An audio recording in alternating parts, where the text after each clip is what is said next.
भारतीय राजनीति में पंजाब से राज्यसभा सांसद राघव चड्ढा जी इस समय काफी चर्चा में हैं। चर्चा के पीछे कई कारण हैं। सबसे पहली चीज तो लंबे समय काल से संसद के अंदर जनहित के मुद्दे ये उठाते रहे हैं, जिसके कारण से इनकी लोकप्रियता सब में रही है। लेकिन आज 3 अप्रैल 2026 को एक ऐसा घटनाक्रम हुआ है जिससे इस समय ये भारतीय राजनीति के केंद्र बिंदु बन गए हैं। सब तरफ मीडिया में, न्यूज़पेपर में, हर जगह आपको राघव चड्ढा जी के बारे में ही इस समय वीडियोस दिख रहे होंगे। ये सेशन जो आप मीडिया में देख रहे हैं वो विषय वस्तु के बारे में नहीं है। मीडिया में तो आपको सामान्य चीज़ें दिखाई जाएंगी, उनके वीडियो बाइट दिखाए जाएंगे। यहाँ पे मैं भारतीय राज्य व्यवस्था से जुड़े हुए जो हमारे संसदीय अधिकार हैं उन विषयों पर भी आप सभी से बात करने के लिए आया हूँ। तो सबसे पहले हम एक बार घटनाक्रम समझ लेते हैं। घटनाक्रम तो समझते हैं। देखिए, मैं चाहता हूं कि कोई भी चीज हो रही है हमारे आसपास, उसको हम अपने पाठ्यक्रम से कैसे जोड़ें, सिलेबस से कैसे जोड़ें। यदि आप आईएएस और स्टेट पीसीएस एग्जाम की तैयारी कर रहे हैं तो आप सभी के लिए वो न्यूज़ कैसे जरूरी होगी। हम कोई सनसनीखेज जानकारी नहीं यहाँ पर इकट्ठी करना चाहते हैं। अभी आप देख रहे हैं जैसे इजराइल और ईरान और अमेरिका के बीच में जो युद्ध चल रहा है, मैं उसमें आपको ऐसी सामग्री उपलब्ध करा रहा हूँ जो परीक्षा उपयोगी है। वही दृष्टिकोण से इस पूरे मुद्दे को समझेंगे। तो सबसे पहले मैं रिसेंट का पूरा सिनेरियो बता देता हूं और इसके बाद हम आते हैं कि बोलने की आज़ादी पर क्या कोई राजनीतिक पार्टी अपने सांसदों पर प्रतिबंध लगा सकती है, ऐसा क्या प्रावधान है, क्या परंपरा है, इन सब पे बात करेंगे। ठीक है। अनुच्छेद 105 के बारे में भी बात करेंगे जिसमें संसदीय विशेषाधिकारों की चर्चा की गई है। 2026 चल रहा है 3 अप्रैल को, और आज के ताजा घटनाक्रमों के अनुसार जो आम आदमी पार्टी के राज्यसभा सांसद है राघव चड्ढा, ये डिप्टी लीडर होते थे राज्यसभा में, उपनेता जिसे हम कहते हैं, उनको पद से हटा दिया गया है और ये घटना एक बड़ी राजनीतिक हलचल के तौर पे बन चुकी है। तो आम आदमी पार्टी ने कुछ औपचारिक कार्रवाई की है। राज्यसभा का सचिवालय है, हमारे संसद के सचिवालय होते हैं, लोकसभा का अपना सचिवालय, राज्यसभा का अपना सचिवालय है। चूंकि राघव चड्ढा राज्यसभा से जुड़े हुए हैं तो राज्यसभा सचिवालय को आम आदमी पार्टी ने एक लिखित पत्र लिखा और जिसमें राघव चड्ढा जी की जगह पे एक दूसरे पर्सन हैं, उनको नया उपनेता नियुक्त करने का अनुरोध किया गया। संभवतः डॉक्टर अशोक कुमार मित्तल हैं जो कि लवली प्रोफेशनल यूनिवर्सिटी के संस्थापक हैं। तो अभी तक उपनेता के पद पर राघव चड्ढा थे और राघव चड्ढा की जगह पर अब एक नए व्यक्ति को उपनेता बनाया जा रहा है, यानी इनको इस पद से हटाया जा रहा है। पहली चीज। दूसरी चीज और हुई है, आम आदमी पार्टी ने विशेष रूप से यह मांग की है कि राघव चड्ढा को जो आम आदमी पार्टी का कोटा है सदन में बोलने को लेकर के, उनको बोलने का समय ना दिया जाए, यानी उनकी अभिव्यक्ति की स्वतंत्रता पर एक रोक लगाने जैसी बात हो रही है। और ऐसा राघव चड्ढा जी ने एक वीडियो संदेश भी जारी किया है ना, एक वीडियो जारी किया है संसद के बाहर से खड़े होकर के, और उन्होंने कहा है कि एक भावुक वीडियो है। यदि आप पूरा वीडियो देखेंगे, मीडिया में आप वीडियो देख रहे होंगे काफी सारे, तो इन्होंने अपने वीडियो में कई सारे गंभीर सवाल उठाए। इन्होंने कहा कि मैं लगातार जनहित के मुद्दे उठाता हूं, है ना, सदन में आम आदमी से जुड़े हुए मुद्दे, जैसे कि मोबाइल रिचार्ज से बढ़ती हुई जितनी भी कीमतें हैं, डेटा रोल बैक नहीं हो रहा है, मिडिल क्लास पर टैक्स लगाया जा रहा है, गिग इकोनॉमी से जुड़े हुए लोग, चाहे वो ब्लिंकिट के हों, जोमेटो को हों, स्विगी को हों, तो गिग वर्कर्स को लेकर कई सारे इन्होंने, हवाई टिकटों के जो दाम हैं, कई मुद्दों पर इन्होंने लगातार बात की है और इसी कारण से युवाओं से डायरेक्ट ये कनेक्ट करते हैं और ये युवाओं के चहेते बने हुए हैं।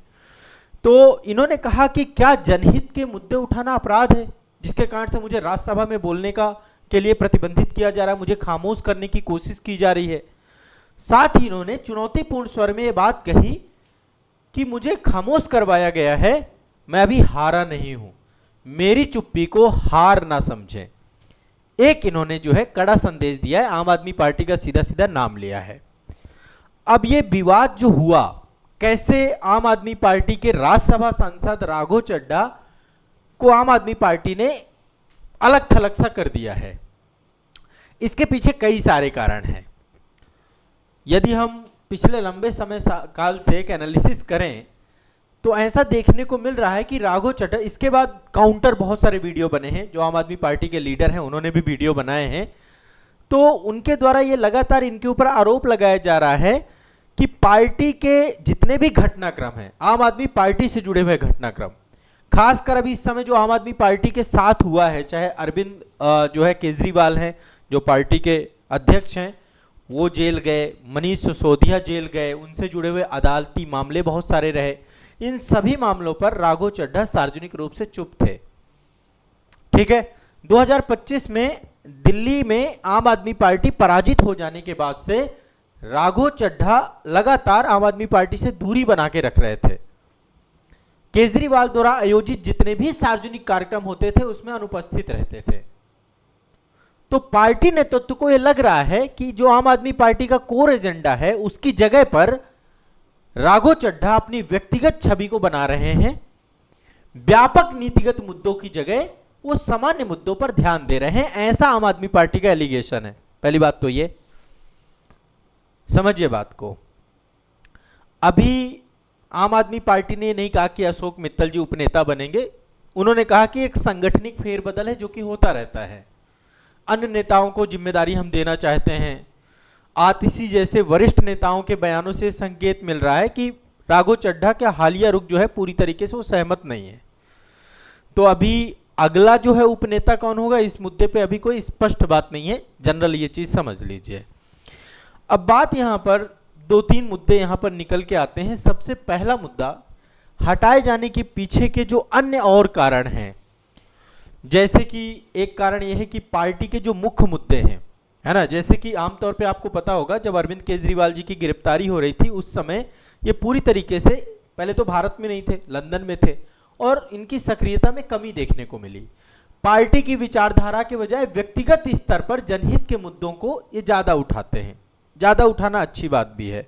पार्टी नेतृत्व और राघव चड्ढा के बीच में आंतरिक मतभेद लंबे समय काल से चल रहे थे, और जो कुछ भी हुआ, अब इसको यदि हम संवैधानिक दृष्टिकोण से देखें कि क्या कोई राजनीतिक पार्टी अपने संसद को बोलने से रोक सकती है, तो जो हमारी भारतीय संसदीय प्रणाली है इसमें कोई भी राजनीतिक दल कानूनी रूप से अपने संसद को सदन में बोलने से पूरी तरीके से प्रतिबंधित नहीं कर सकता, बैन नहीं कर सकता है, क्योंकि अभिव्यक्ति की स्वतंत्रता एक संवैधानिक अधिकार है जो कि अनुच्छेद 105 में संसदीय विशेष अधिकारों के तहत किसी भी संसद सदस्य को मिलता है। अब एक चीज और समझिएगा, कई सारे टर्म्स आप पॉलिटी में पढ़ते हैं, व्यवहारिक रूप से जितनी भी पार्टियां होती हैं वहां पर अनुशासनात्मक तौर पे जो आंतरिक अनुशासन होता है पार्टी का, उसमें व्हिप की बहुत बड़ी भूमिका होती है, और व्हिप के द्वारा अनुशासन के जरिए इसे नियंत्रित किया जाता है ताकि पार्टी का आंतरिक अनुशासन बना रहे। आमतौर पे कोई भी सदन हो संसद का, वहां पर किस पार्टी के किस मेंबर को कितना समय मिलेगा, ये समय का बंटवारा होता है सामान्य तौर पे, और ये समय का बंटवारा होता है इस पार्टी के कितने मेंबर जो है सदन में हैं, यानी कि पार्टी के संसदों की सदस्य संख्या पर निर्भर करता है कि किसको कितना टाइम दिया जाए। तो आमतौर पे देखिए राज्यसभा में चूंकि आम आदमी पार्टी है और राघव चड्ढा है, तो जो आम आदमी पार्टी को कोटा मिला हुआ है उस कोटे में राघव चड्ढा बोलते हैं। आम आदमी पार्टी को लग रहा है अपना व्यक्तिगत एजेंडा चला रहे हैं, पार्टी लाइन से हट करके बात कर रहे हैं, तो बहुत सारी बातें हैं। अब यहां पर एक चीज और है, पार्टी का जो नियंत्रण करता है वो चीफ व्हिप होता है। पार्टी में एक मुख्य सचेतक होता है, हिंदी में हम सचेतक कहते हैं व्हिप को। वो तय करता है कि पार्टी को जो आवंटित समय है कौन सा संसद इसमें बोलेगा। ठीक है, यदि पार्टी नहीं चाहती कि कोई विशेष संसद, जैसे कि हम यहां पे आम आदमी पार्टी के संदर्भ में राघव चड्ढा को लें, कि वो सदन में बोले, तो उन्हें बोलने वाली सूची में शामिल नहीं किया जाएगा। ठीक है, अप्रैल 2026 की अभी चूंकि शुरू हो चुका है, तो राघव चड्ढा को डिप्टी लीडर के पद से हटा दिया गया है, बोलने का मौका भी नहीं दिया जा रहा है। तो हो सकता है ये रणनीतिक नियंत्रण का हिस्सा हो, यानी कि व्हिप के द्वारा अनुशासनात्मक तौर पे इसको हम देख सकते हैं। पहली बात ये समझिएगा, हर संसद को अपनी पार्टी की विचारधारा और निर्देशों का पालन करना बहुत ही जरूरी होता है। व्हिप का काम ही यही होता है।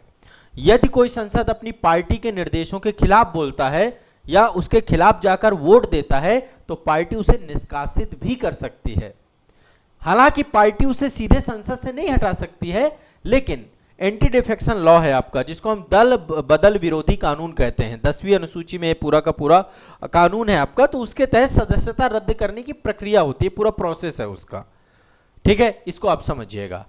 एक्चुअल में देखा जाए तो जो सुप्रीम पावर है हमारे संसद में, तो जो पीठासीन अधिकारी होते हैं, लोकसभा के अध्यक्ष हो गए, राज्यसभा के सभापति हो गए, सदन के भीतर संसद में बोलने की या उसको रोकने की कानूनी अधिकार पीठासीन अधिकारी के पास होता है।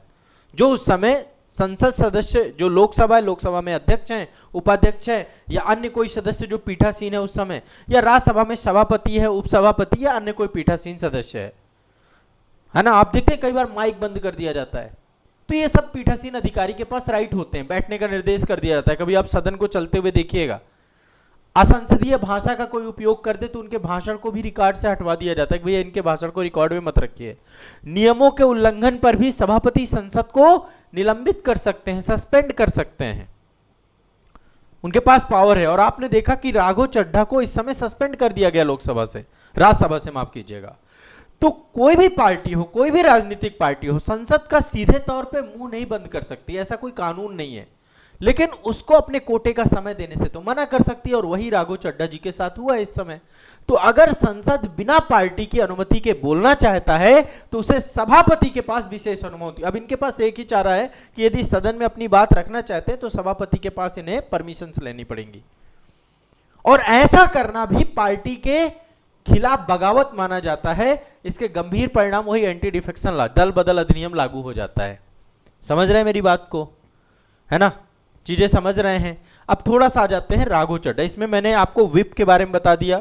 विप एक अनुशासनात्मक नियंत्रण करता है। जब भी सदन में कोई भी किसी भी जैसे वोट वगैरह होते हैं तो विप जारी करते हैं कि भाई सबको उपस्थित रहना और इस पक्ष में वोट देना है। विप का उल्लंघन का मतलब है पार्टी लाइन से आप हट करके काम कर रहे हैं। अब राघव चड्ढा जी के बारे में सब जानते हो आप, काफी चर्चा में रहे हैं, बहुत बोल्ड लीडर हैं, युवा नेतृत्व है, वाक पटुता, बोलने में बड़ा मतलब जबरदस्त बोलते हैं, शानदार बोलते हैं। मैं इनके जन्म की बात करूं तो 11 नवंबर 1988 को इनका जन्म जो है नई दिल्ली में ही हुआ था। और इनकी जो एजुकेशन क्वालिफिकेशन की बात करें, पहले दिल्ली यूनिवर्सिटी से बीकॉम किया इन्होंने, इसके बाद इन्होंने चार्टर अकाउंटेंट किया, सीए किया, लंदन स्कूल ऑफ इकोनॉमिक्स से कार्यकारी पाठ्यक्रम इन्होंने पूरा किया कंप्लीट। तो लंदन स्कूल ऑफ इकोनॉमिक्स से पढ़े हुए हैं। पिताजी का नाम सुनील चड्ढा है, माताजी का नाम अलका चड्ढा है, और बॉलीवुड की जो अभिनेत्री हैं परिणीति चोपड़ा, प्रियंका चोपड़ा की जो बहन है, उनसे इनकी शादी हुई। यदि मैं इनके राजनीतिक कैरियर की बात करूं तो राघव चड्ढा आम आदमी पार्टी के शुरुआती सदस्यों में से रहे हैं। 2011 में जब अन्ना हजारे का भ्रष्टाचार विरोधी आंदोलन चल रहा था, उसमें ये सक्रिय भूमिका में रहे हैं। आम आदमी पार्टी जब बनी उसके राष्ट्रीय प्रवक्ता के तौर पे रहे हैं, राष्ट्रीय कार्यकारिणी के सदस्य के तौर पे रहे हैं, राष्ट्रीय कोषाध्यक्ष के रूप में भी इन्होंने सेवाएं दी हैं। 2020 में दिल्ली के राजेंद्र नगर निर्वाचन क्षेत्र से विधायक भी चुने गए हैं, एमएलए भी रहे हैं ये। दिल्ली जल बोर्ड के उपाध्यक्ष भी रह चुके हैं ये। 2022 में पंजाब में जब आम आदमी पार्टी की बड़ी जीत हुई तो पंजाब से राज्यसभा का मेंबर चुना गया इन्हें, जिससे वे संसद के युवा सांसदों के तौर पे आज वर्तमान में हैं। तो अभी जो घटनाक्रम हुआ है आप सभी को पता है कि आम आदमी पार्टी ने उन्हें डिप्टी लीडर के पद से हटा दिया है, और जो उनका बोलने का जो क्रम था उसको आम आदमी पार्टी के समयकाल से हटा दिया है। ये पूरा वाकया है, ये पूरा मामला है, ये पूरा माजरा है। निश्चित तौर पे देखो ये सब राजनीतिक चीजें हैं, पॉलिटिकल चीजें हैं, है ना। राजनीति में कब क्या हो जाए कभी कुछ निश्चित होता ही नहीं है। राजनीति का ऊंट किस करवट बैठेगा पता नहीं है किसी को। ऐसी चीज है जिसपे आप चाहे जितनी भी बात कर लीजिए कम ही पड़ेगी, कितनी भी बहस कर लीजिए, है ना। तो कमेंट सेक्शन पे आप लोग थोड़ा सा बताइए कि आप लोग इस बारे में क्या सोचते हैं, है ना, आपका इसमें क्या कहना है। आप लोग भी बहुत सारे वीडियो देखते हैं, आपके अपने मत हैं। ये बात तो तय है कि राघव चड्ढा जी ने जिस तरीके के मुद्दे उठाए हैं पिछले कुछ समय काल से, निश्चित तौर पे उन्होंने आम आदमी पार्टी की पार्टी लाइन को हटाए ना हटाएं, लेकिन उन्होंने जो मुद्दे बताए वो आम आदमी के मुद्दे थे, बहुत सामान्य से सामान्य लोगों की जीवन को प्रभावित करने वाले मुद्दे थे। तो निश्चित तौर पे लोग जो है उससे काफ़ी खुश चल रहे थे। बाद में राज्यसभा में इनको बोलने नहीं दिया गया, है ना। तो ये पूरा माजरा है। बाकी इससे संबंधित आगे यदि कोई जानकारी और होती है तो मैं आपको बता दूंगा। आप मेरी इस सेशन से समझ पा रहे होंगे कि अल्टीमेट मेरा पर्पस ये है कि आपके अंदर एक स्पष्ट समझ देना। कोई भी विषय वस्तु होती है, कोई भी मुद्दा होता है, मैं चाहता हूं आप गहराई से उसे समझें, और जब आप गहराई से उसे समझेंगे तो ज़्यादा बेहतर तरीके से समझ पाएंगे। ठीक है, तो चलिए आज के सेशन को यहीं पर समाप्त करते हैं और अगले सेशन पे फिर मिलते हैं। मैं जितने भी सेशन आप सभी के ले रहा हूँ, सारे सेशन एक एक करके देखते जाइए। हमारी करंट अफेयर्स का सेशन भी हमारा शुरू हो चुका है। मिशन एसडीएम कार्यक्रम चालू हो चुका है यूपी पीसीएस एग्जाम के लिए। मिशन आईएएस कार्यक्रम आपका आज़ाद आईएएस एकेडमी के यूट्यूब चैनल पर यह भी प्रारंभ हो चुका है। और साथ ही अभी हम अन्य सभी कार्यक्रम लेकर आ रहे हैं। मिशन आरओ भी आपका शुरू हो रहा है। अन्य जैसे मिशन बीपीएससी हो गया, मिशन अन्य जो आपके स्टेट पीसीएस के कार्यक्रम हैं वो भी आ रहे हैं। तो सभी लोग बिल्कुल निश्चिंत रहें मेरे साथ। बहुत ज़बरदस्त मेहनत आप मेरे साथ करने वाले हैं और आपकी तैयारी को मैं बेहतर कर दूंगा। ठीक है, चलिए मिलते हैं आने वाले सेशन में। अपना ध्यान रखिए, मस्त रहिए, पढ़ते रहिए। शुक्रिया।